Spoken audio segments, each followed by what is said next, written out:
নমস্কার বন্ধুরা, আমি বিদীপ্তা। আপনারা দেখছেন ওয়ার্ল্ড অফ বিদীপ্তা। আমার এই পোশাকটা দেখে মনেই হচ্ছে আজকে স্বাধীনতা দিবস 15ই আগস্ট। তো আজকে এই স্পেশাল দিনে আজকে একটা স্পেশাল ফল আমি আমার বাগান থেকে হারভেস্টিং করব। তো চলুন দেখাই। ওই দেখুন একটা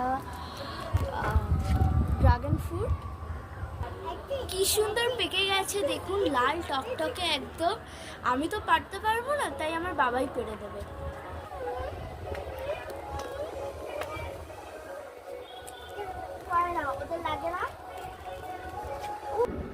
দেখুন কি সুন্দর লাল টকটকে, আর পেকে একদম ফেটে গেছে, দেখতেই পাচ্ছেন লাল টকটকে।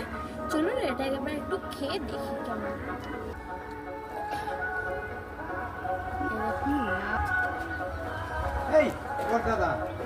দারুণ খেতে, মিষ্টি কিন্তু বেশ। আজকের জন্য এতটাই, টাটা।